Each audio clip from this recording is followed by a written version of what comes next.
예, 오늘 대한민국 살인 사건은 247회네요. 네. 247회 우리 이제 홍 박사하고 하는 거고. 아, 이거는 사실은 이제 이 사건은 예전부터 제가 이거 알고 있었고, 네. 알고 있었던 이유가 간단해요. 사실은 이 아이 시신이 발견된 데가 우리 관내였고 내가 현장을 나갔었어요. 아유, 교수님은 직접 봤습니다, 보셨겠네요. 아우. 그래서 굉장히 불편했거든요. 네. 굉장히 불편해서 이 사건은 안 해야지 하다가 결국 하게 됐는데. 네. 근데 하고는 가야 될 것 같아요. 뭐 이게 내가 하고 싶다고 뭐 하기 싫다고 안 하고 할 사건은 아니고요. 네. 알고는 있어야 되잖아요. 우리 어차피 대한민국 살인 사건 코너니까. 네. 오늘 제가 가져온 거는 용산 아동 성폭행 살인 사건입니다. 아우, 제목만 들어도 얘기만 들어도 금방 이거 아실 거예요. 이 사건 천하의 천인공로알놈의 범행 얘기인데요. 이게 발생한 거 2006년도입니다. 네. 2006년 2월 17일이에요. 겨울이죠. 금요일 날 18시 53분경입니다. 18시 53분경에 네. 서울 용산구 용문동에 거주하는 그 당시에 허양인데 허양 10살입니다. 초등학생이에요. 이 아이가 집에서 한 150m 정도 떨어져 있는 비디오 가게에 가가지고 네. 비디오 테이프 반납 마파도요. 마파도 아마 부모가 본 것 같아요.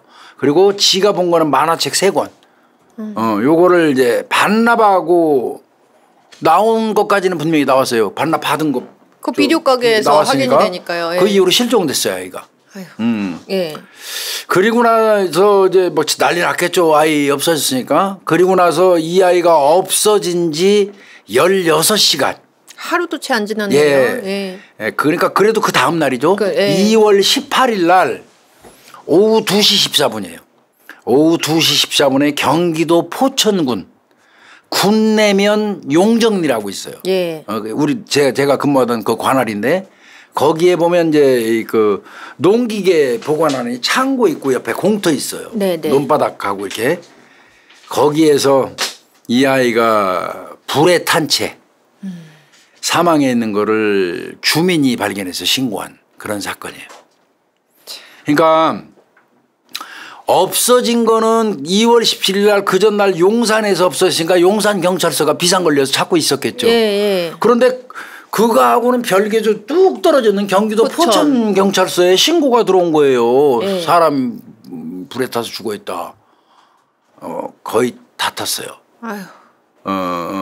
그러니까 각각 달리 이제 수사가 개시되고 있는데 예. 어린애가 없어지다 보니까 용산 경찰서에서 전체 다른 수배를 내린 거죠. 예.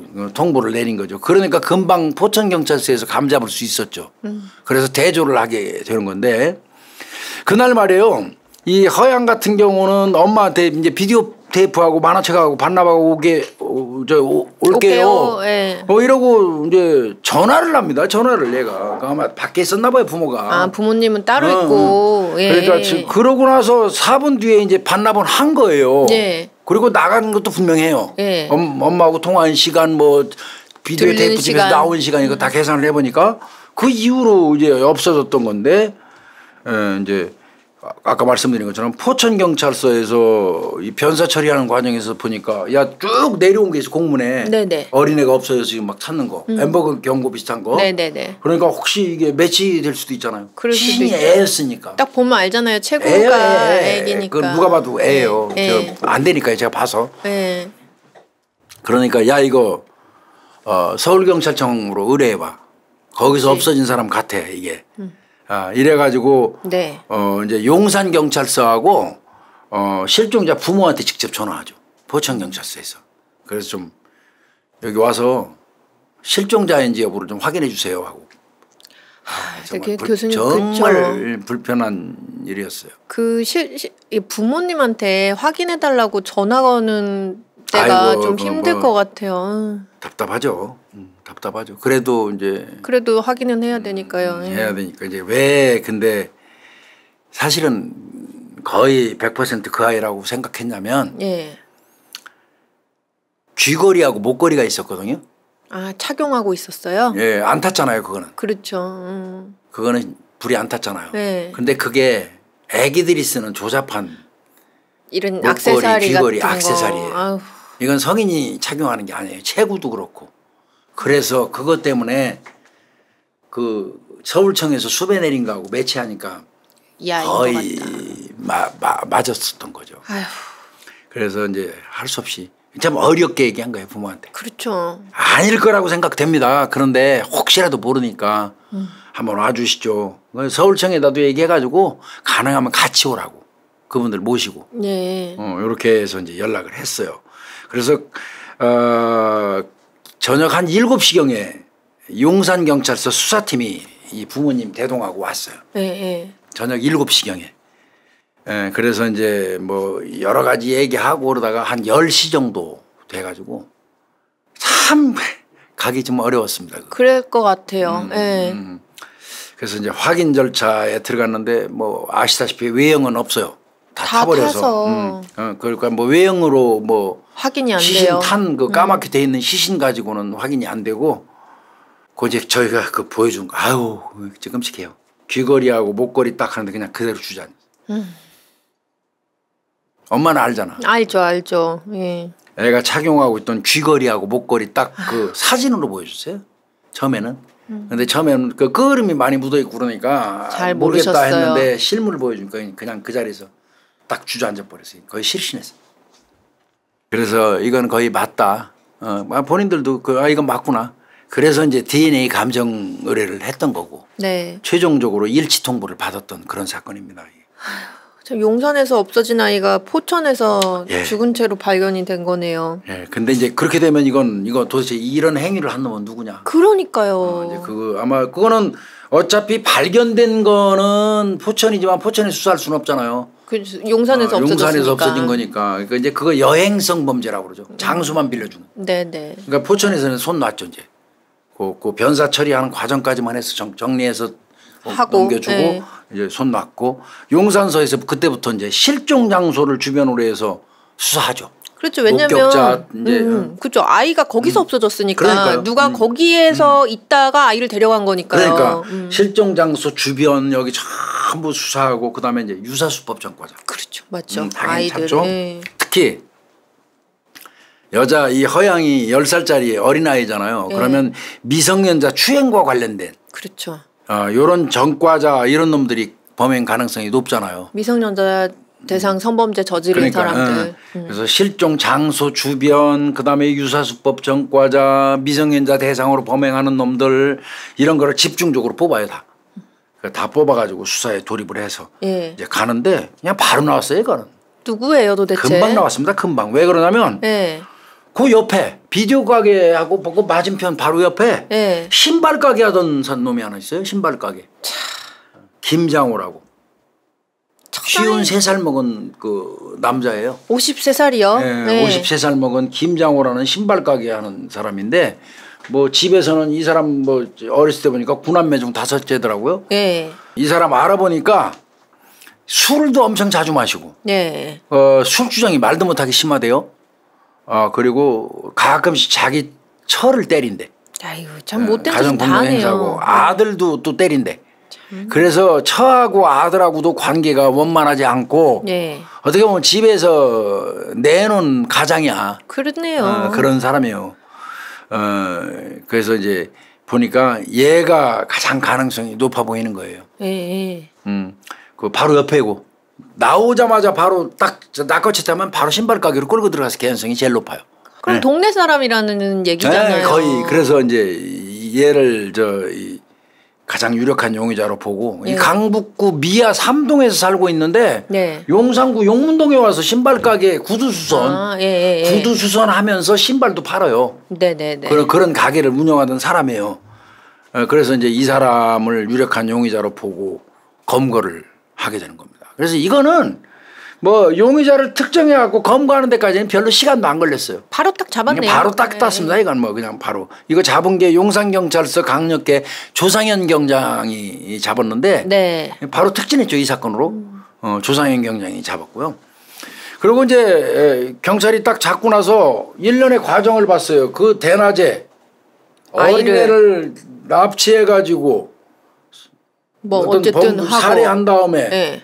또 포천까지 와갖고 유기하고 불을 질렀다 그러면 운전을 하는 사람 그렇죠. 뭐 하다 혼자서 메고 가는 것도 좀 불편할 것 같고 여러 가지 등등 볼 때 이건 공범이 있을 거로 보이는 거예요. 네. 이거 공범 없이는 어렵다고 생각이 들어가고 김장호 엄청나게 추궁했죠. 예. 그 바람에 김장호가 뻗치다 못해서 이제 자백을 했는데 그게 누구냐면 지 아들이에요. 아들이요? 아들 김범진입니다. 아들 김범진. 아들이랑 공범을 했다고요? 정과는 없는데 25살 먹은 아들입니다. 아들하고 같이 이제 범행을 한 걸로 해가지고 추가로 검거를 하게 되는데 이 김장호 같은 경우는 1년 전부터 그 고장소에서 신발 가게하고 열쇠 수리도 했대요. 열쇠 수리. 아 그런 뭐 이제 구두 수리하고 뭐 열쇠 수리도 하고 왜 열쇠 수리하는 사람 구두 수리하고 다 같이 하잖아. 그런 사람인데 자기 아내는 전업주부예요. 네. 전업주부 아내 하나하고 여기 김범진이가 외아들인데 외아들. 성남에 있는 S 전문대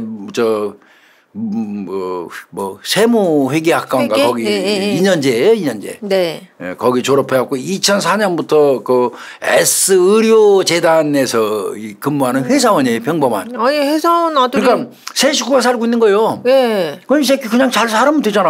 아들도 그러니까요. 회사 댕기고 뭐 아내 집에서 살림하고 지는 신발 가게하고 열쇠 가게 그러면 되는데 이런 짓을 한 건데 원래 전과 있는 놈들이 이게 못 버리는 거예요. 그러니까 이 사건은 뭐 해결하는 데는 그냥 금방 끝났습니다. 금방. 동종 전과자랑 주변 어떤 거리감 이런 거 해가지고 뭐 이런 거 등등 해갖고 금방 끝났어요. 근데 이제 이 좀 전모를 좀 살펴보면 이 김장호는 비디오 가게 옆에서 신발 가게 하거든요. 그날 피해자가 이제 9시 19시 10분경 7시 10분경에 나와요. 비디오 가게하고 만화책을 이제 반납하고 이렇게 보고 너 일로 와봐 불러. 애를요. 어떻게 불렀냐면 너 호떡 좀 먹을래? 지나가니까. 그 다음에 아이고 이리 와봐. 그리고 너 이쁜 신발 내가 하나 줄래? 주고 싶어. 아이고. 그 가게로 들어갔어요. 네. 호떡 준다고 그러고 신발 예쁜 10살짜리 여자애가 예쁜 이쁜 신발 준다고 그러니까 간 거예요. 가자마자 셔터 내려버리는 거. 네. 가게로 들어서자마자 셔터 내리고 그 뒤로 접근해갖고 끌어안으면서 아저씨랑 뽀뽀하자고. 응? 그러니까 아저씨 왜 이러세요 하고 이제 소리 질렀겠지. 애기가. 그러니까 이제 이때부터 이제 목 조르고 성추행하고 그리고 난 다음에 가만히 생각하니까 이제 이거 살려주면 나가서 지가게잖아. 그렇죠. 이거 큰일 났거든. 그러니까 이제 이거 살해해야 되겠다. 이런 맘 먹고 그 구두 수선용 칼이 있어요. 그거 굉장히 날카로워요. 이렇게 미는 거. 길이가 한 15cm 되는데 칼날 길이가 한 5cm 정도 된대요. 그 구두 수선용 칼로 이 전경부 목 앞부분을 신껏 찔러가지고 그 자리에서 이 경부 자창으로 이 사망에 이르게 한 겁니다. 이 천하의 죽일 놈의 새끼입니다. 이제. 그 직후에 이제 아들 김범진이가 가게로 왔어요. 제 아버지가 하는 거니까 왔는데 바닥에 아이가 있잖아요. 그럼 어떻게 된 거냐 아버지한테 이거 뭐예요? 물었잖아. 그러니까 아버지 김장호가 내가 얘를 죽였다. 아들한테 얘기했대는 이렇게 말하면서 저 시체를 외딴 곳으로 옮겨가지고 불태웠으면 좋겠다. 이렇게 얘기를 한 거고 처음에는 이것 때문에 엄청 싸웠대요. 그 부자간에. 그러면 안 된다 뭐 이렇게 그럼에도 불구하고 결국은 자기 아버지이기 때문에 협력한 거예요. 동의해가지고 이제 갔다가 외딴 곳이니까 그 용산에서 죽인 아이를 포천까지 온 거죠. 그리고 불질러 버리는 거 아니에요. 그래서 둘이 그러니까 아들은 살인의 공범은 아니에요. 그렇네요. 성범죄나 살인의 공범은 아닌데 유기의 공범이죠. 유기 그다음에 방화한 거고요. 그래서 이제 그렇게 되니까 밤 9시경에 가게 안에서 이제 이 시신을 플라스틱 상자에다가 담고 종이로 덮습니다. 그리고 이제 비닐 테이프로 감아요. 그래가지고 택시에다 싣고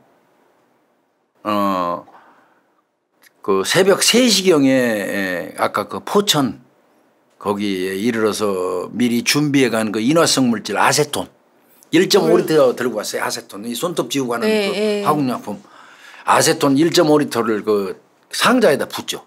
시신이 담겨 있는 상자에다가 1.5리터 붓고 라이터로 불 붙여가지고 이제 소외한 거죠. 그렇게 유기한 거고요. 얘들 가는 과정에서 보니까 또 웃기더라고요, 이 새끼들. 왜요? 시신을 들고 같이 탔잖아요. 그러니까요. 영업용 택시 타고 가다가 그 원래는 강북구 미아동 쪽 그 정릉동. 네네. 정릉구 국민대학교 있고 한데 네네. 그 인근 어디다 적당히 시신 처리하려고 그랬었어요. 거기도 사실 약간 산이랑 거리 좀 있잖아요. 아, 그런데 그 유기 장소가 마땅치가 않았던 거예요. 그러니까 다시 거기서 다른 영업용 택시를 또 잡아요.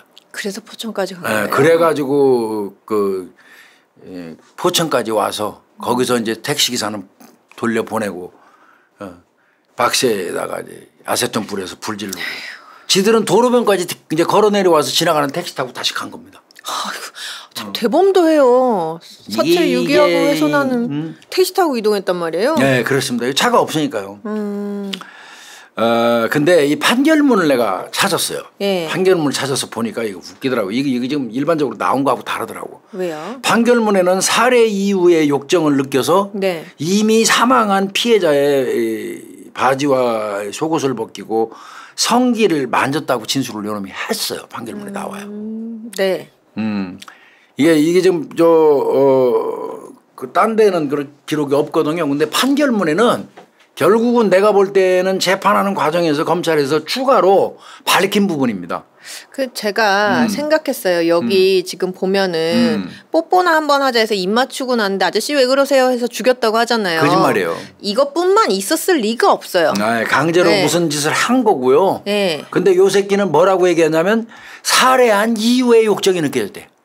살해한 이후에 욕정이 느껴져서 그때 그 시신 속옷 옷 벗기고 성기 만졌다 이렇게 진술을 했다고 그러는데 더 있어요. 이거는 그 앞전 그 행위를 그건 생략하고 맞아요. 추궁 막 들어가니까 사후행위 얘기한 것 같아요. 이게 지금 사체가 불로 타서 훼손이 되니까 확인이 안 되잖아요. 안 되죠. 그거 알고서 이렇게 얘기하는 것 같아요. 분명히 그리고 본인 입에서 이런 말이 나왔다는 건 더한 거 했다는 근데 거예요. 요 새끼가 안 할 수밖에 없었던 이유가 뭐냐면 네. 아들하고 각각 분리신문에서 조사받았잖아요. 네. 네가 처음에 네 아버지 가게 들어갔을 때 그 아이가 어떤 상태에 있어서 바닥에 누워 있었습니다. 네. 그때 차기 상태는 네. 이거를 물어봤을 때 김범진이가 있는 그대로 얘기했어요. 아들은.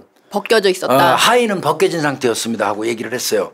그러니까 이제 얘기 안 할 이거 수가 듣고 없거든. 난 다음에 가서 김장훈 조졌죠. 네, 너 이 네. 새끼야 발견됐을 당시에 네 아들이 보니까 다 벗겨져 있었다는데 뭘 안 했다고 거짓말해. 그러니까 생전에는 안 했고요. 내가 막 뽀뽀하자 그러니까 대들어서 그냥 죽인 거고요. 그건 거짓말이에요. 거짓말이에요. 거짓말이에요. 100% 거짓말. 근데 옷 벗고 있다는 얘기 들었으니까 그거는 말 안 할 수 없잖아. 네. 그래서 지어낸 걸 겁니다. 맞아요. 살해한 이후에 그 옷 벗기고 뭐 성기만 만졌다. 네. 그거는 지가 지어낸 걸로 저는 보여요. 지어낸 거예요. 그 이전에 어떤 행위를 해가지고 맞아요. 반항해서 살해한 거예요. 맞아요. 그런데 하여튼 뭐 그럼에도 그거를 입증할 수는 없잖아요 지금. 그쵸. 그러다 보니까 판결문에 검찰이나 판사가 판결문에는 그냥 아들이 진술한 내용하고 예. 이놈이 진술한 내용 사후에 이제 또 성추행한 거 그것만 하나 거기다 붙인 것 같고요. 그리고 사실 이 범죄 특성이랑도 안 맞는 게요. 이 지금 사망한 아이를 보고 욕정을 느꼈다라고 하면 그 사체기호증이 있다는 얘기인데 이 사람은 그냥 소화기호증이 있는 사람이에요. 그 사체기호증이 갑자기 생기지 않거든요. 그러니까. 응. 근데 아들이 그걸 그대로 얘기하니까 할 수 없이 얘기한 것 같고요. 그러니까 아마 처음에 아들이 딱 들어오니까 놀래갖고 아들 밖으로 밀어낸 것 같더라고. 나가라고. 집단에 너 나가라고. 그러고 다시 들어왔을 때 자기가 들어와서 보니까 그때 아버지 손에 피가 묻어 있더라. 이렇게 진술했거든 아들이. 그때 아버지 손에요? 예, 예. 그래서 저는 예. 이 부분이 속이 상해요. 아들놈의 새끼가 그 들어갔을 때 아이가 땅바닥에 누워서 기절한 상태였다면 그때는 피 흘리고 있지 않았어 목에. 그러니까요. 그러면 생존해 있을 수도 있어 이거. 그러니까요. 근데 지 아버지가 밀어낸다고 밖으로 밀려나갔다 다시 들어가니까 그때는 아버지 손하고 옷에 피가 묻어 있더라. 있었다. 물론 뭐 목 졸라서 살해한 다음에 확인 사살 차원에서 목을 공격했을 수는 있어요. 예. 그럼에도 불구하고 이 부분이 굉장히 아쉬운 거예요. 근데 하여튼 이 아들은 그렇게 진술을 했어요. 아버지한테 떠밀려서 밖으로 나왔는데 네. 조금 있다 아무래도 안 되겠어 다시 들어갔더니 그때는 이미 아버지 손하고 옷에 피가 묻어 있더라. 이렇게 얘기했거든요. 그러면 적어도 아들이 들어갔을 때 목 공격은 한 건 아니에요. 그때는. 그러니까요. 그런데 만약에 목 조르는 행위가 있었다고 하더라도 살아있을 사망하지 수도 않았었으면 있죠. 그러니까 이 부분이 너무 아쉬운 거예요 이게. 그래서 어떻게 보면 아들도 강력히 처벌해야 된다는 거예요 저는. 그러니까요. 그 보고 애가 그 나체 여기 바지가 벗겨져 갖고 땅바닥에 누워 있으면 그 사람 나가라고 나가요 그게. 그리고 이제 국가수 부검감정서를 보면요. 경부 압박 질식으로 인한 사망이 가능한 상태에서 예. 그러니까 이미 목은 졸린 상태에서 예. 이 목자창이 형성되었거나 예. 아니면 경부 압박으로 인해서 의식을 잃었으나 소생 가능성은 있는 상태에서 예. 목자창이 치명적으로 작용해서 사망했을 가능성 두 개 모두 있다. 살아 있었을 수도 그러니까 있다는 거잖아요. 목을 졸라서 이미 사망한 사람을 확인사살 차원에서 찔렀을 수도 있고 아니면 말 그대로 의식만 잃은 상태에서 소생 가능성이 있는데 추후에 그 목을 공격하는 바람에 죽었을 가능성 두 가지가 다 있다. 요렇게 국가수에서 감정이 나왔어요. 네네. 다만 이제 안타까운 건 이제 이거는 꼭 직구는 가야 되잖아. 다만 불에 타기 전에 사망한 건 맞다. 이미 사망하고 나서 불을. 그러니까 사망한 이후에 불 지른 건 맞다. 요건 그나마 그냥 왜 그게 좀 그렇죠. 만약에 아이가 아니 그냥 저 플라스틱 박스 속에 들어서 밀봉된 채에서 살아있는 상태에서 불질렀다면 이거는 너무 우리가 상상하기 싫잖아요. 그 부분은 해소해 줬어요. 그 부분은 사망한 상태에서 이제 불이 났다는 거는 그 국과수에서 유일하게 해명해 준 게 그거 하나고요. 가능성은 찔려서 사망했거나 기절한 이후에 찔렀거나. 요거. 근데 그래서 아들의 그 당시 처신이 화가 나는 거예요. 그렇네요. 네. 그럼 김범진이 아들 같은 경우는 범행을 발견하고 신고 안 했고. 예. 더 나아가서는 가게 내에 피를 닦아내고. 같이 뭐 숨겨준 거네요. 아버지를 도와서 시체가 담긴 상자를 운반한 것도 있고. 그리고 같이 불 들고. 그 아버지 범행을 은폐하기 위해서 적극적인 행위를 한 거잖아요. 왜 이렇게까지 했을까요? 이거는 글쎄 내 아버지라서 그랬다? 뭐 아들한테는 잘해줬나? 아니 사실 아주 거리가 멀었대잖아요. 그러고 싸웠어요 아버지하고 그날도. 이게 무슨 짓이냐고. 인간 같지 않은 짓이잖아요. 그러니까요. 그 전부터 미성년자 성추행이 시범이고. 그러니까요. 이건 사람같이 사는 놈이 아니거든요. 근데도 자기 아버지라서 그렇게 한 것 같아요. 그래서 얘 같은 경우는 그 바닥에 그 뿌려진 피 닦아내고 저 상자에다 같이 시신 집어넣고 밀봉하고 같이 택시 타고 옮기고 가서 불 지르고 이거 다 그 유기행위에 적극적으로 나선 그렇죠. 걸로 그렇게 됐고 물론 범인은닉죄는 성립이 안 돼요. 피부치기 때문에. 네. 그렇지만 유기죄는 얘는 똑 떨어지죠. 그렇죠. 근데 유기죄가 죄가 되고 안 되고를 떠나서 사람이라면 그러니까요. 아이가 그 당시에 목 졸라서 이미 사망했을 수도 있어요. 그래도요. 그렇다 손 치더라도 그 상태에서 자기가 뻗대고 앉아서 정리를 했어야지. 그러니까요. 밀려나가서 밀려낸다고 밀려났다가 그 사이에 지혜비가 확인사살하게 만드냐고요.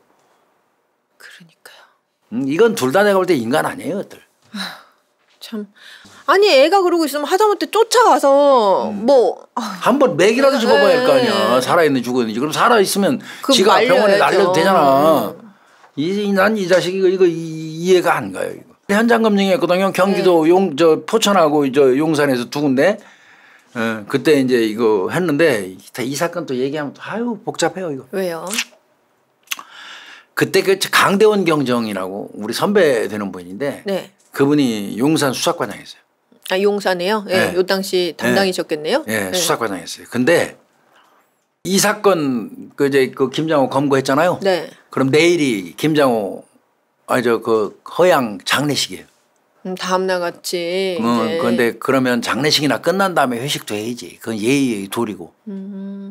검거했으니까 끝난 거야. 우리는 개가로 올린 거잖아. 수사 그렇죠. 그렇게 어렵지 않게 쉽게 잡아서 솔직히 얘기해서 내가 볼 때는 그날 회식해버렸어 데려가서. 장례도 안 끝났는데. 장례도 치르기 전날 회식을 해버린 거예요.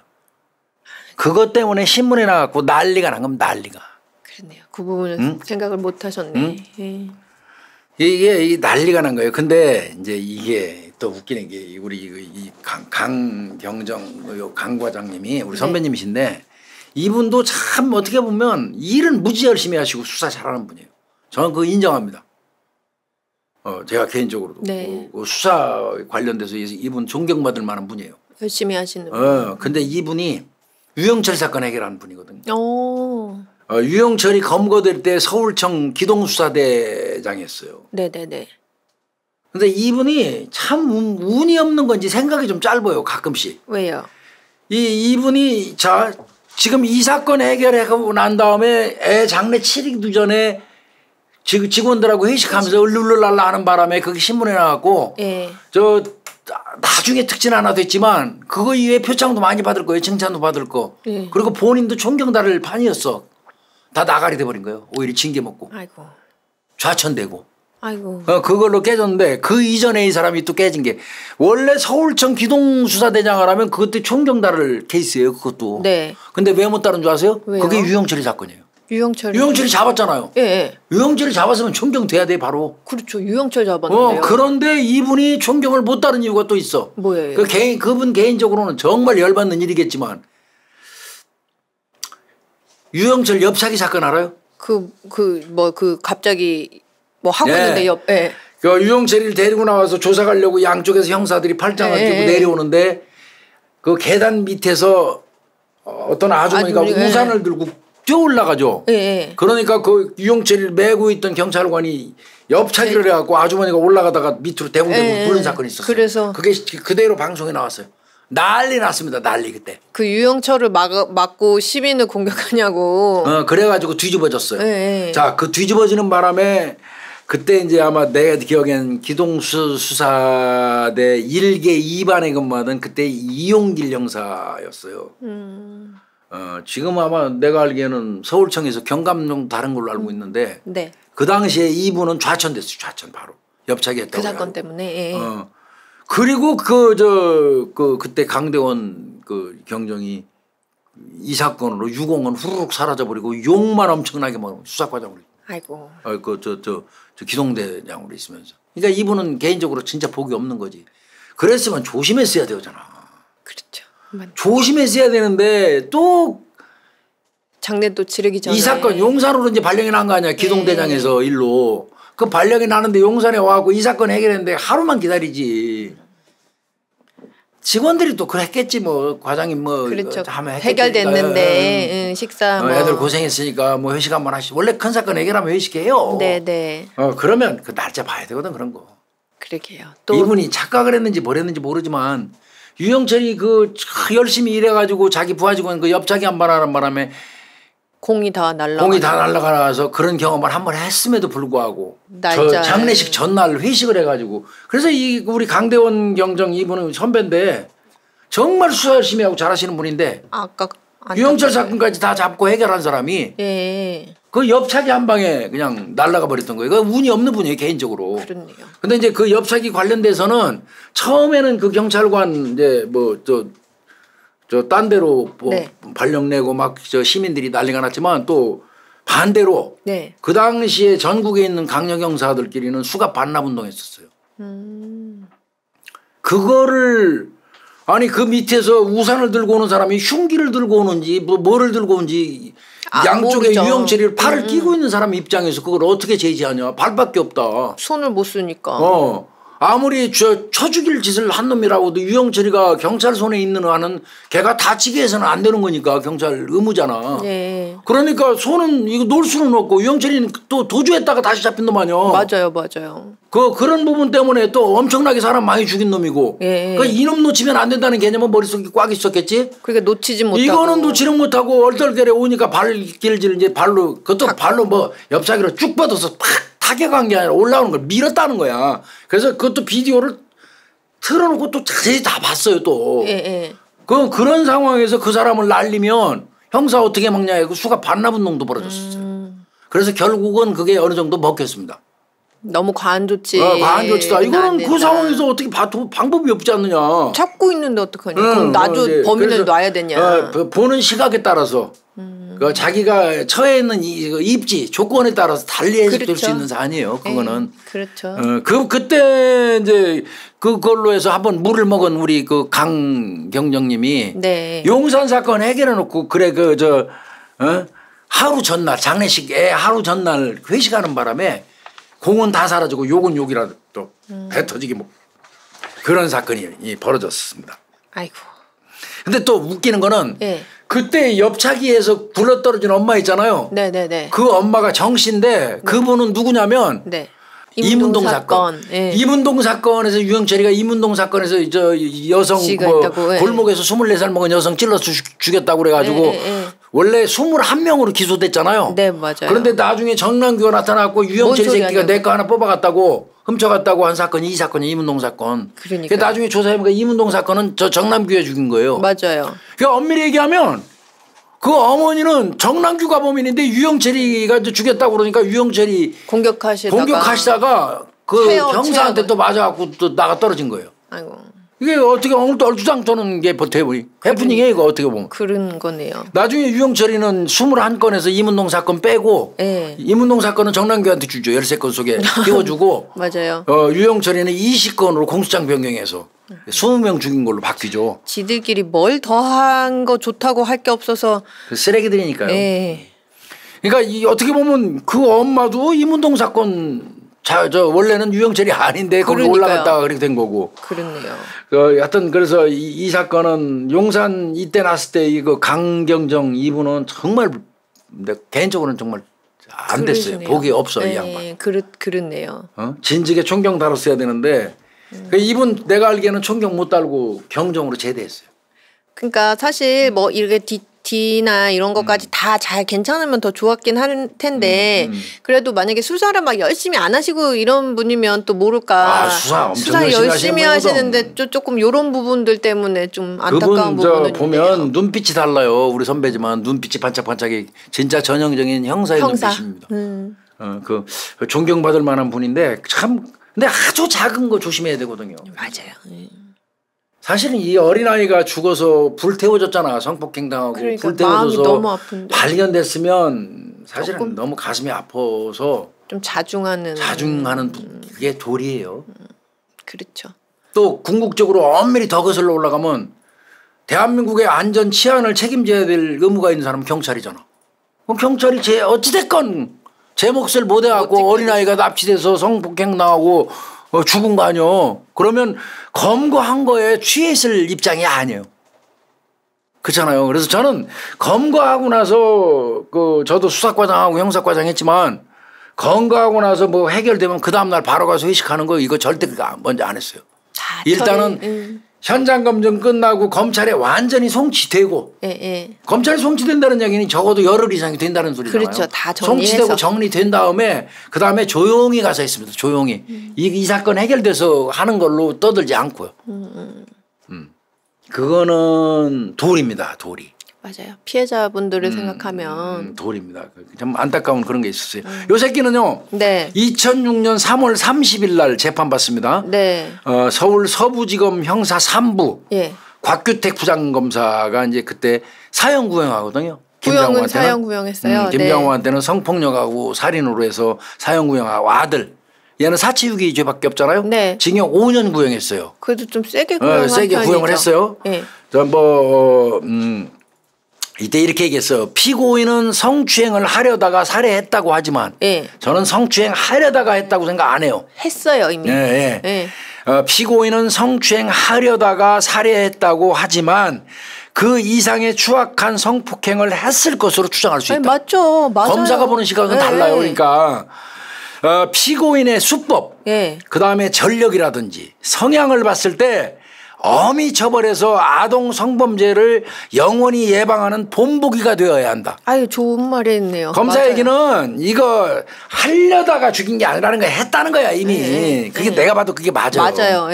또 아들 김범진도 일말의 양심이 있었다면 아버지의 몹쓸 짓을 신고했어야 하는데 사체를 유기하고 불까지 지르는 등 자신의 가족만 생각하는 행위를 했다. 이거는 용서할 수 없다. 요게 이제 아버지 김장호한테 사형 구형하고 아들 김범진이한테 5년 구형한 이유예요. 네네. 그러면서 허양이 쓰러져 있는 것을 발견하고도 도와주거나 신고하지 않고 오히려 아버지의 범행을 은폐하기 위해서 적극적으로 행동했다. 맞죠, 뭐.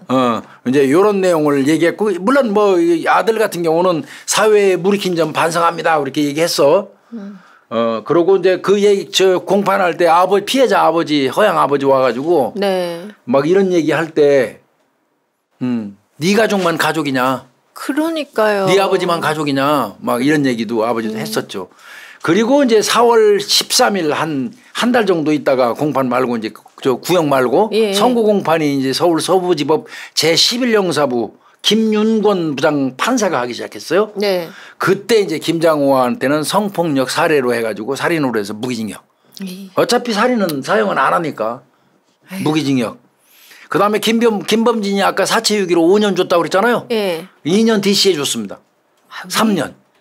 그러면서 뭐라고 얘기했냐면 가해자의 범행이 반인륜적인 범죄이며 그러니까요. 그로 인해서 가족들이 겪고 있는 고통을 인정한다. 그러나 꼭 그러나가 붙어요. 네. 가해자의 범행이 의도적이지 않았고 이후에 반성하고 있는 점. 아니 그다음에 이게 사형에 대한 문제점을 또 쭉 나열을 했어요. 아니 이렇게 와갖고 불러갖고 할 때부터가 그게 의도지. 아, 참 정말. 그러나 성폭행 사건은 늘 우발적이라며 가해자한테 유리하게 등장하는 논리다. 이건 내가 썼어요. 네, 맞잖아요. 성폭행 사건은요 항상 우발적이라고 하거든요. 이게 이 가해자들이 지들한테 유리하게 하려고 하는 그 논리 아닙니까 이거? 맞아요. 말도 안 되는 변명이죠. 그럴 이거. 마음이 없었는데 갑자기 성욕이 일었어요. 뭐 말이 안 되는 소리요. 그 반성한다는 거는 피해자한테 진짜 용서를 받았을 때 반성했다고 받아주세요. 그래. 근데 이 더 그 당시에 이게 난리가 났던 거는 김장호가요. 예. 같이 구속된 지 아들 살려달라고 난리를 쳤어요. 세상에. 앞길이 구말리 같은 우리 아들은 좀 봐주십시오. 저는 죽을 죄를 졌습니다만은 우리 앞길이 구말리 같은 우리 아들 좀 선처해 주십시오 하고 막 거기서 씹을 했어요. 그게 이 집에서 나올 얘기이죠. 입을 확 찢어버려요. 찢어야 돼요. 진짜 입을 찢든지 꼬매든지. 이것 때문에 그 재판에 갔던 사람들이 다 한숨 푹푹 쉬고 막 분노하고 격분했다는 거예요. 이게 기함을 하겠네요. 진짜. 나쁜 놈의 새끼 말이에요. 김장호는 전과 구범이에요. 구범. 예. 얘가 그러면 얘가 저 전과 중에 어떤 게 유사한지 한번 볼래요? 네네. 2005년도 6월 달에요. 예. 얼마 안 됐네요. 술집에서 5살 먹은 여자아이를 이 새끼 나쁜 새끼예요. 부모가 보는 앞에서 계속 만지작거렸어요. 그래가지고 그해 2005년 9월 달에 징역 1년에 집행유예 2년을 받고 있던 상태였어요. 세상에. 집행유예 기간이에요, 이 새끼. 그러네요. 2015년. 집행유예 기간인데 5달 만에 이렇게 성범죄, 살인, 사체유기 범죄를 저지른 거예요. 참. 이게 사람이에요? 응? 이게 사람이냐고. 예 사건을 계기로 해서 이제 아동 성폭력 추방의 날로 이 여가부가 막 네. 2007년도에 제정을 하게 되죠. 이게 이 아이 사건 때문에. 허양 그 부모 나이도 어려요. 아버지는 39, 엄마는 38이에요. 애가 10살밖에 안 됐으니까요. 그러니까 얼마나 애지중지 키웠겠어요. 그때까지 키웠으면. 2007년도에 허양이 사망하고 나서 1년 뒤에 그 장례식이 치러졌던 용산 얘가 다니던 초등학교 찾아가가지고 아버지가 한 말이 있어요. 1년이 지났다고 그래서 변한 거 아무것도 없다. 떠올리기도 싫고 피하고도 싶지만 딸아이를 잃었을 때 그 심정이 잊혀지질 않는다. 맞죠. 순진한 어린아이한테 접근해서 범죄를 저지르는 아동 성범죄자를 절대 쉽게 용서하면 안 된다. 맞죠. 그런데 법원에서 집행유예 선고가 되는 등 과하게 형을 감경해 주고 있다. 요게 뭐냐면요. 아버지가 제일 유감스럽게 생각한 부분이 그거예요. 예. 5살짜리 어린아이를 2005년도 6월 달에 추행했잖아요. 예. 그때 징역 1년에 집행유예 2년 줬잖아요. 네. 그때 구속시켜서 이 새끼 전과도 이미 있었고 8개 9개 예. 되니까 그때 교도소에 실형을 살렸으면 그렇죠. 아직 겨나오지 않아서 허양이 해당되지도 않아요. 그렇죠. 예. 그걸 집행유예로 풀어주는 바람에 결국 그놈에 의해서 자기 딸이 비참하게 살해당한 거예요. 그걸 얘기하는 거예요. 법원에서 그런데 법원에서 집행유예가 선고되는 등 과하게 형을 감경해주고 있다. 이게 네. 아버지가 그 유감을 표시한 거고 엄마는 네. 가해자를 용서하고 싶은 마음은 전혀 없다. 딸아이가 죽음 뒤에 각종 아동 성폭력 방지 법안이 국회에 상정된 건 다행이지만 예. 아직 통과가 안 돼서 아쉽다 하는 그런 내용 얘기를 했어요. 이게 이 부모의 입장이가 뭐 안 봐도 뭐. 그럼요. 아휴. 요 사건은 이렇게 이 새끼는 무기징역 아들은 징역 3년으로 퉁치니까 이거 안 되겠다 해가지고 국가를 상대로 해서 손해배상 청구 소송이 들어갑니다. 부모님들이요. 예, 예. 예. 서울중앙지방법원 민사합의 23부로 배당이 됐는데요. 예. 이건 얘기인즉슨 그겁니다. 경찰의 미흡한 초동수사로 딸의 시신이 훼손됐다. 이거는 딸이 살해됐다는 게 아니고요. 네네. 미리 발견해서 애가 살릴 수 있었다 하는 거는 아니에요. 이영학이처럼 이영학이 사건처럼 경찰이 적극적으로 해가지고 빨리 했으면 애가 그 당시에 이영학이 집에서 살아 있었단 말이야.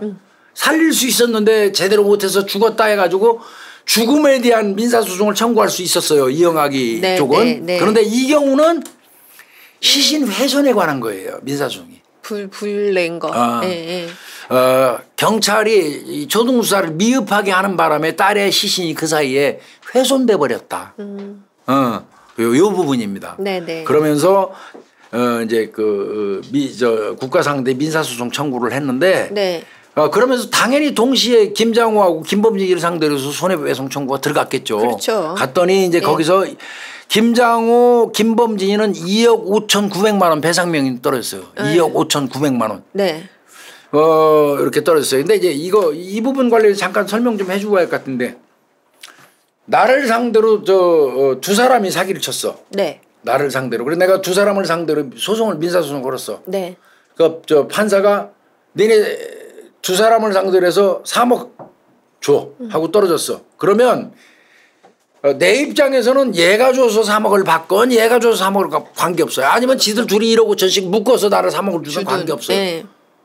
그렇게 그냥 그걸 3억으로 땡치는 거지 받으면 되는 겁니다. 근데 이걸 정확하게 나눠야 된다는 규정 누가 줘야 된다는 규정이 있는 건 아니에요. 여기도 김장호하고 김범진이가 2억 5,900만 원 줘라 그러면 연대해서 지들끼리 알아서 김범진이 돈으로 다 주든지 김장호 돈으로 다 주든지 그냥 주면 되는 거예요. 나는 2억 9,500만 원만 국가에서 받으라는 건 받으면 되는 겁니다. 그거 그렇게 알더라고. 사람들은 잘못 알아가지고 3억 배상을 하면 각각 3억 주라는 소리로. 각각. 아니면 반반으로 알아가지고 1억 5천씩 나누는데 얘가 5천만 원만 줬으면 아직 1억 남았다고 보더라고. 그렇게 합의하는 사람도 있어. 합의하는 순간 망합니다. 그거. 그렇죠. 그거 아니죠. 절대 그거 아닙니다. 그래서 이 판사가 요 두 놈한테는 2억 5,900만 원 내라고 얘기하면서도 네. 경찰관 행사가 부적절하게 이루어져서 시신이 훼손됐다고 보기는 좀 어렵다. 즉 말하면 국가배상 책임은 네. 인정되지 아니한다. 이렇게 결정을 내렸습니다. 근데 이거 웃기는 게 자. 2억 9,500만 원을 딱 때리면 김범진이는 아직 결혼도 안 했으니까 아마 재산 없을 돈이 거예요. 없겠죠. 그러면 김장호 집 같은 데에다 압류 들어갈 수 있거든요. 그렇죠. 근데 그러기 전에 김장호가 골 때려요. 왜요? 김장호 아내가 그 아내 이름으로 명의가 돼 있었나 봐. 김장호가. 잽싸게 그 재산을 다른 사람한테 팔아버렸어. 이모 씨라는 사람한테. 집을 그 유일한 재산인데 그 집을 홀랑 팔아버렸어. 그건 뭐겠어요? 그거 압류 차후에 압류 들어올 걸 예방하기 위해서 미리 처분한 거거든요. 그렇죠. 그 사람이 가지고 있는 유일한 재산인 그 집을 유일한 재산이라 해야 돼. 그거를 이런 게 들어올 걸 예상하고 미리 처분하면 이거 자체를 그 무효 계약이라고 보고 사회 소송이라는 걸 할 수 있어요. 사행위 취소해서 사행위 소송이라는 걸 할 수 있거든요. 이제 그렇게 한 건데. 결국 이것도 판결을 내렸어요. 그 산 사람은 제3의 선의의 취득자로 봤어요. 모르고 샀다 이거지. 나한테 지 재산 안 뺏기려고 나한테 팔아넘긴 거 내가 알고 산 거 아니다 이거지. 상관없이 이 사람은 정상적인 매매를 한 거래로 산 거다. 그래서 그거는 인정이 안 됐고요. 이런 그 민사소송 청구가 있었고요. 그래서 이 용산 사건은 사실 사건 발생에서부터 검거 처리되는 과정까지 이거는 그냥 일사천리로 쭉 이루어져 가지고요. 별로 검거 정말 과정. 제가 현장에서 그거 정말 너무 아팠어요. 그렇죠. 너무 아팠어요. 정말 그래서 이 사건은 정말 안 하고 싶었는데 오늘 말씀을 드린 것 같고요. 차제에 나온 김에 이미 우리가 한 거지만 그냥 저 상기시킨다는 의미에서 네. 간단하게 좀 제가 좀 훑어가 보려고 네. 유사 사례를 좀 쭉쭉 찾아왔어요. 아동 예, 아동 상대로 2012년도에 났던 거 이거 했습니다 우리가. 전남 나주에서 고종석이라는 놈이 아동 성범죄 사건 일으켰는데 그때 24살 먹은 고종석이가 네네네 맞아요. 그 이웃에 사는 그 7살 먹은 여자의 집에 들어가고 애 자고 있는데 이불째 돌돌 말아서 싸서 들쳐갖고 나왔잖아요. 맞아요. 그래가지고 목졸라 이제 저 다리 밑에서 네. 성추행하고 목졸라서 살해해서 지는 죽었다고 생각하고 이제 갔어요. 아유, 안 죽었죠. 근데 애가 이제 축 늘어지니까 죽었다고 본 거예요 목졸라서. 근데 다행히 생존했죠. 그래서 이 새끼 무기징역 받았죠. 무기징역 받고 아마 얘가 화학적 것에 5년 동안 주기적으로 가서 주사 맞아야 되는 화학적 것에 약물 치료 요거 받았고 전자발찌 30년 받은 게 이 고종석이 네 맞아요. 사건입니다. 이게 이 사건 때도 그 대낮에 집에 들어가서 애를 데리고 나도 너무 충격적이었잖아요. 이거 말이 안 돼요. 이불째 애가 덮고 자는 이불째 돌돌 말아서 싸서 메고 나왔다니까. 이런 쓰레기도 있더라고 이거. 그러니까요. 그런 사건이 하나 2012년도에 있었고. 예. 또 뭐 이건 뭐 속상하죠. 2007년 12월 25일 날 정성현에 의해서 났던 사건 있잖아요. 네. 이혜진이 11살, 우혜슬 양 8살 실종 사건. 맞아요. 이게 17일 후에 땅에 묻혀있던 이혜진 양 시신 발견해 수원 야산에서 집에서 130m 거리에 살던 정성현이라는 놈 38살 그 새끼가 범인 아닙니까? 그 다음에 우혜슬 양 같은 경우는 토막했잖아요. 토막해가지고 시신도 전체 다 못 찾았어요. 맞아요.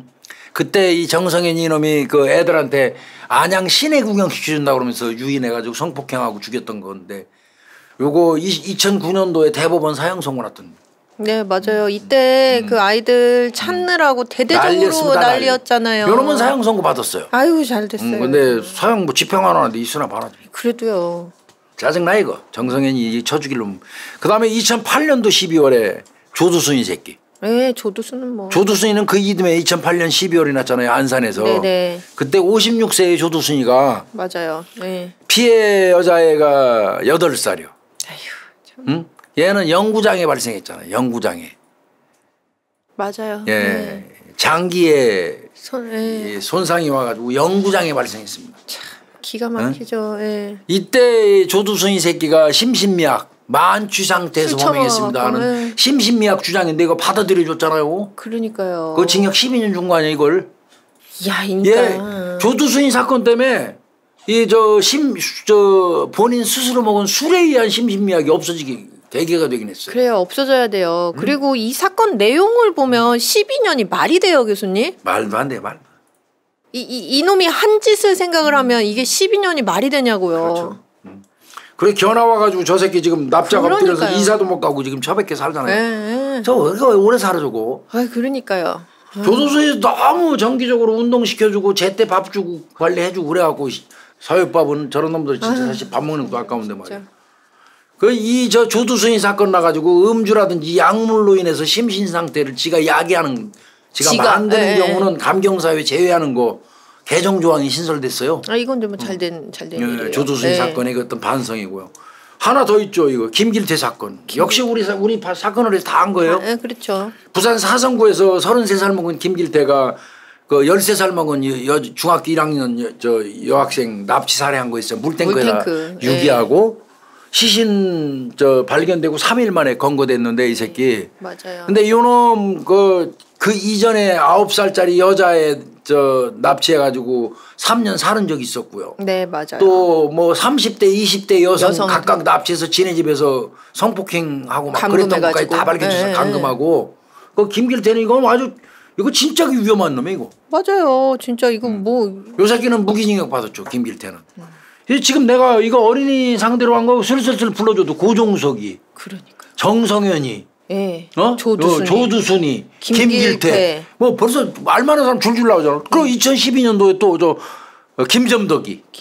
통영 그 김점덕이. 예. 11살 먹은 초등학생 예? 학교 가는 애 차 태워준다고 납치해가지고 가서 성범죄하고 안매장 했었잖아요. 이 새끼도 김점덕이 무기인데 이거는 김점덕이 사건은 살인 사건으로 제가 구체적으로 하겠습니다. 검거 과정부터 발생까지 네. 구체적으로 제가 다시 한번 쭉 하도록 하겠습니다. 김점덕이 있고요. 이영학이 2017년도 이영학이 네. 14살 먹은 그 딸 친구 성폭행하고 살해하고 시신유기해서 이 수면제 탄 음료수 먹이고 감기약 계속 먹여가지고 아이 살해하고 자나이 죽일 놈의 새끼가. 나는 이제 이 딸 예. 이영학이 딸이 결국은 공범이잖아요. 그렇죠. 엄마 닮아서 아빠의 외로움을 채워줄 사람이 네 그 SNS 봤더니 그 최양이더라. 걔 데려와야 돼. 아빠를. 아빠는 어차피 여자가 있어서 아빠를 채워줄 사람이 필요한데 그러려면 내가 돈이 많이 들어. 몇 천만 원 드는데 네 친구 그 SNS 보니까 그 최양 걔가 엄마하고 꼭 닮았더라. 걔 데리고 와. 그럼 걔 데리고 오면 아빠가 그 걔들한테 쓸 돈 넣어줄게. 아유, 나 이영학이 생각하면 막 주먹이 오르락내리락해 그냥. 그러니까요. 어? 맞아요. 거기다가 자기 마누라 그 또 다시 그 기부금품 모집하려고 자기 마누라 그 뭐 영정 사진 들고 그 우는 그 썩어 빠진 그 썩은 걸로 낯짝으로 우는 소리하고 나중에 키스 보내잖아 뽁뽁하고. 그 저 14살 그 어린애 그 저 살해한 다음에 얘 잠자는 애 그 약지 딸이 네. 약 먹여갖고 졸피뎀 섞은 거 졸피뎀. 맞아요. 그거 먹고 애 기절한 애한테 그 지 마누라한테 사용하던 그 이상한 성기구. 네. 변태질 했잖아요. 성기구 이용해서. 네. 천하에 죽일 놈이지 이거. 이영학이 이 새끼도 무기징역이야 이거. 아 이게 또 꼴에 책 쓴대요. 지금요? 뭐 책 쓴다고 그러는데 그 책 누가 살지나 모르겠고 또 그거 써가지고 그 지 범죄 수익금 그거 안 돼요. 아니 그걸로 책을 내주는 출판사는 어디예요? 정신병자지 그거는. 네. 만약에 있다면. 그래서 2020년 11월부터 13세 미만 아이들하고 성관계하거나 성추행하는 범죄는 공소시효 폐지입니다. 네. 그러니까 13살 미만 아이들은 뭐 이후 열을 먹느라고 처벌하는 거예요. 그렇죠. 애들 건드리면 합의했어도 미성년자가 의제강간 되는 거고 무작정 처벌하고 공소시효도 없습니다. 맞아요. 근데 내가 생각할 때는 살인죄 없어진 것처럼 성범죄도 없어져야 됩니다. 공소시효 다 없애버려야 돼요. 통으로. 뭐 미성년자 성인 따지지 말고 내가 볼 때는. 맞아요.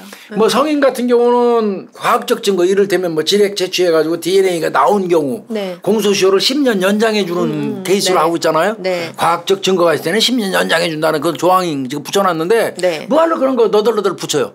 싹 빼버리고 살인하고 강간 같은 거는 이거 공소시효 없애야 돼요. 없애야 됩니다. 마지막으로 김근식이 했죠 우리. 네. 김근식이. 요건 2006년 9월 18일 날 경기도 소재의 그 초등학교 인근 야산에 13살 초등학생 흉기로 유입해가지고 네. 성폭행하고 네. 뭐 수도권에서 11명 성폭행해서 징역 15년 받았어요. 아유, 이게 원래 2022년도 10월 17일 날 이 새끼 출소 예정에서 난리 났었잖아 이거 김근식 때문에. 네, 이때 나온다고. 뭐 의정부로 온다 그래갖고 의정부 시장에 나서 갖고 뭐 모독하고 막 난리가 났더만 그거. 맞아요. 네. 그런데 그 골치 아픈 지경에 지금 여기 이 동네 우리 동네 이 동네 저 동네 안 맞는다 그러면 어디가 이 새끼들은. 글쎄 말이에요. 큰일 났잖아. 그러던 판에 16년 전에 인천에서 다른 그 아동을 강제 그 성추행한 네. 게 하나 더 추가로 떴어요. 그래서 이 새끼 한 바퀴 더 돕니다. 네. 초밥밥 먹어서. 맞아요. 네, 한 바퀴 더 돌아요.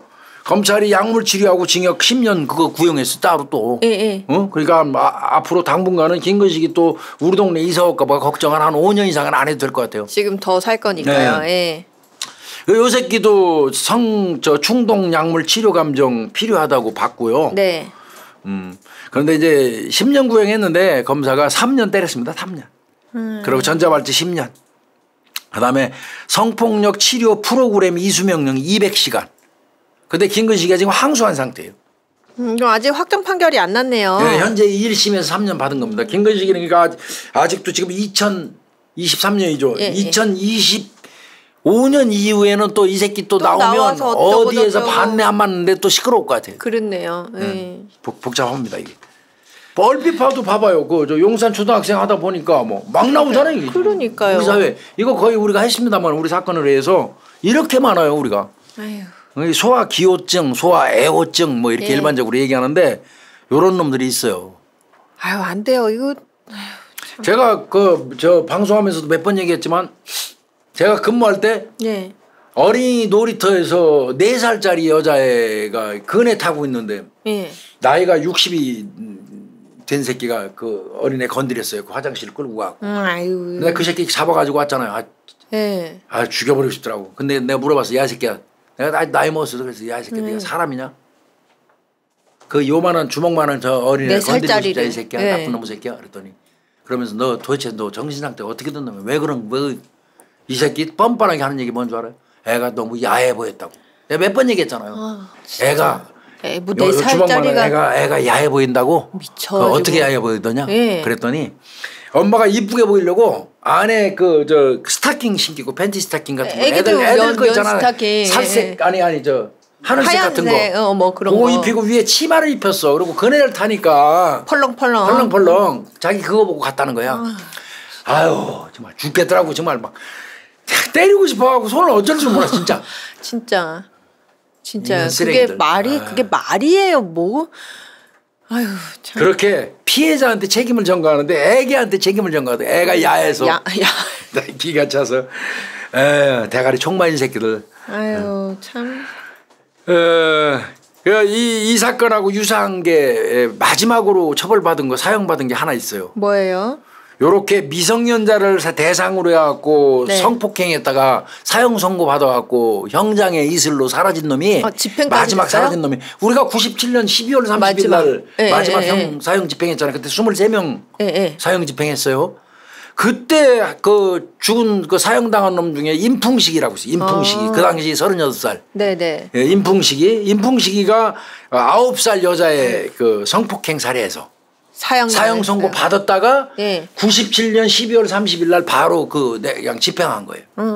그 얘처럼 풍식이 따라갈 놈들이 여기 많잖아요. 건식이, 영학이 다 따라가야 돼. 풍식이 따라가야 되거든 이거. 너무 많아. 맞아요. 근데 세상을 잘못 만나서 이 새끼들은 살아있잖아. 어린애 강간하고 죽인 놈은 임풍식이가 우리나라에서 사형당한 마지막 케이스가 돼버렸어.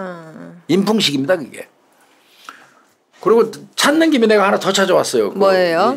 좀 우리 구독자님들 좀 속이라도 시원하라고 제가 찾아왔는데 남아공 사건 한번 얘기해 줄게요. 네.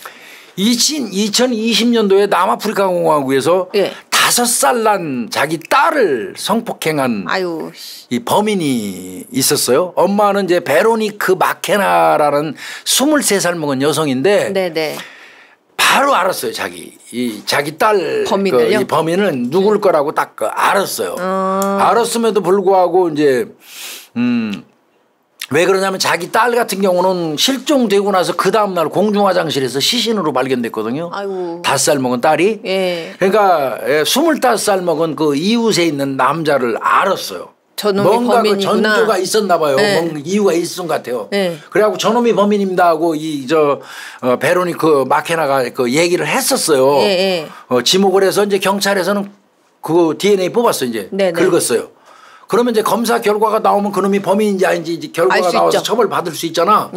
그 과정에 이 마케나가 안 기다렸어. 엄마가 애기 엄마가. 검사 결과 나오기 전에 누구를 시켜갖고 자기 그 남자를 불러와 자기 집으로 유인을 해. 집으로 불러들여요. 불러들여가지고 집에서 그 새끼 성기를 끊어버렸어요. 아이고. 마케나가 잘라버렸어요. 엄마가. 잘라버렸습니다. 그리고 그 새끼는 이제 그래도 운이 좋게 즉시 이제 그 병원으로 후송이 됐어요. 그 잘린 거 들고. 아이고. 그래서 접합 수술을 해서 그래도 성공했습니다. 아이고 다시 수술이 됐네요. 그래도 예전 거만 하겠습니까만은. 그러게요. 하여튼 접합 수술을 했고요. 이제 엄마 같은 경우는 살인 미수죄로 기소가 당연히 되죠. 마케나 같은 경우. 얼마나 한스러웠으면. 근데 이제 만약에 DNA 결과가 일치하지 않으면 엄마는 생사람 자른 거예요. 그렇죠? 근데 나중에 엄마가 구속되고 난 이후에 DNA 결과가 나왔는데 그 새끼가 맞습니다. 엄마는 확신이 있었네요. 그러니까 자기 딸을 죽인 놈이 맞습니다. 그러면 살인 미수죄로 기소된 거 많이 참작될 거예요. 많이 창작돼야 될 것 같아요. 야, 근데 이 마케나 23살 먹은 이 엄마 무서워요. 그 엄마가 내 딸 건드려 이 새끼야 너 그 집으로 유인해가고 그 악의 근원인 그 뿌리를 잘라버린 거예요. 그런 거죠. 아마 그거 겨우 붙여놨어도 뭐 바느질 한다고 뭐 원제품 됩니까? 그러게요. 기능은 못 떨어질 것 같은데. 기능 떨어진 게 아니라 못 쓸 거야 아마 그거. 아유 뭐 못 써도 싸죠. 이미테이션 모양만 나겠죠. 못 써도 싸지 뭐. 모양만 나겠죠. 소변 보는데 충실해야죠. 소변 보는데. 네, 본래 소변 보는데 충실하면 됩니다. 걔는 그것밖에 그 기능 필요 없어요. 그러니까요. 또 뭐 있어봤자 뭐예요. 그리고 또 그런 놈이 악의 씨 뿌리면 뭐 하겠습니까? 맞아요. 요거하고 관련된 거 이제 내친 김에 얘기 좀 해. 제시카법 제가 노래 불렀잖아요. 제시카법 미국의 제시카법 2005년도에 플로리다에서 발생했던 네. 제시카법. 제시카법 보면요 아동 성범죄자는 초범이라도 25년 이상이에요.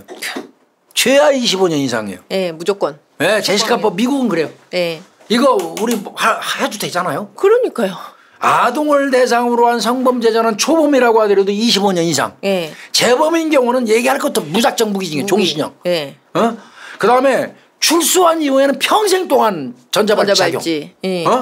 그다음에 학교하고 공원에서 2,000피트거든요. 예. 떨어져야 되는 거리가 예. 2,000피트면은 우리로 따지면 6,100m, 610m. 예.